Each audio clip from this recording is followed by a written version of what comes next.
Ninth rule. Take heed of undue expressions concerning God and his ways in distress.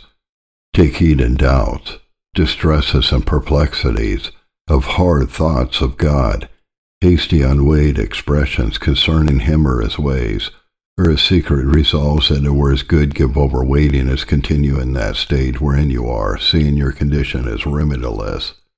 On 3 occasions are such thoughts and resolves apt to befall the minds of men, which sometimes break forth into unwordable expressions concerning God himself and his ways. Number 1, in deep perplexities of mind, by reason of some pressing terror from the Lord. Number 2, on the long, wearisome continuance of some tempting distress. And hereof we have many examples, some whereof shall be mentioned.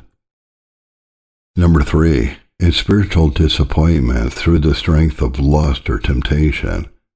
When a person has, it may be, recovered himself through grace from a perplexing sense of the guilt of some sin, or it may be from a course shorter or longer or lesser or greater, of backsliding and negligent walking with God, and therein goes on cheerfully for a season in the course of his obedience.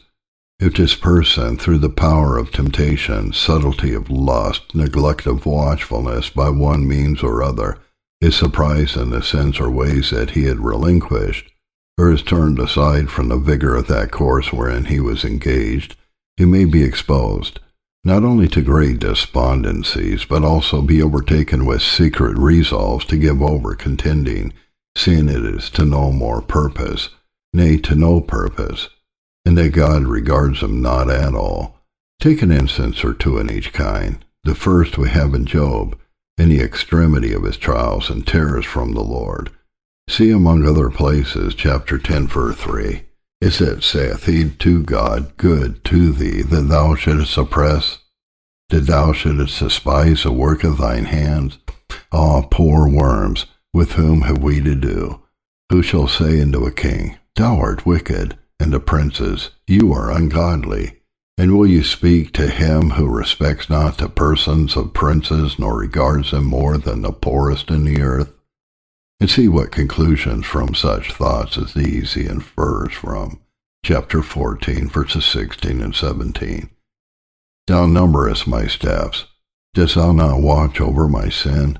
My transgression is sealed up in a bag, and thou sewest up mine iniquity. He charges God to be his enemy, one that watch for all opportunities and advantages against him that seem to be glad at his halting, and take care that none of his sins should be missing when he intended to deal with him. Had this indeed been the case with him, he had perished to eternity, as elsewhere he acknowledged. Of the other we have an instance in the church in Lamentation 3, verse 18.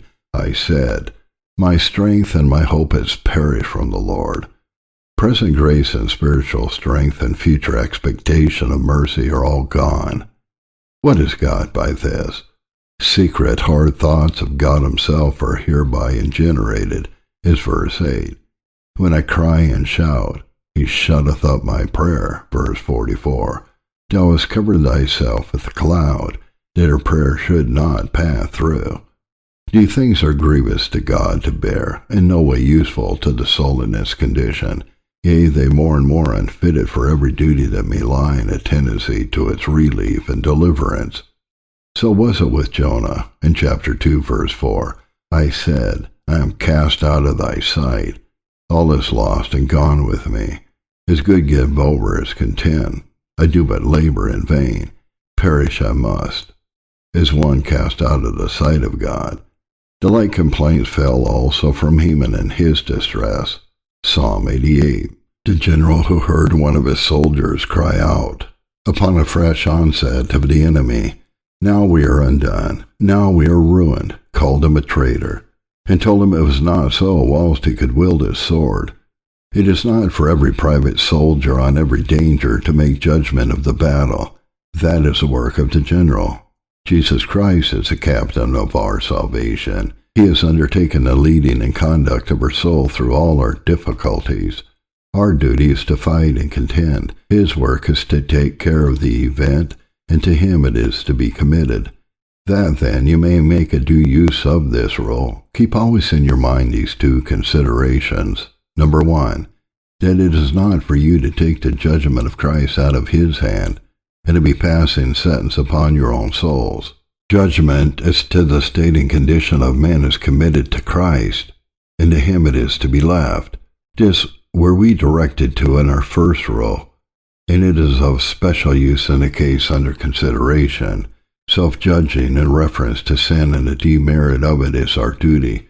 The judging of her state and condition in relation to the remedy provided is the office and work of Jesus Christ, in whom it is to be left. Number 2, consider your hard thoughts of what God will do with you, and harsh, desponding sentences pronounced against yourselves will insensibly alienate your hearts from God. It may be when men's perplexities are at the height, and the most sad expressions are, as it were, wrested from them, yet they think they must justify God, and that they do so accordingly. But yet such thoughts as those mentioned are very apt to infect the mind with other inclinations, for after a while they will prevail with the soul to look on God as an enemy, as one that has no delight in it, and what will be the consequence thereof is easily discernible. None will continue to love long where they expect no returns.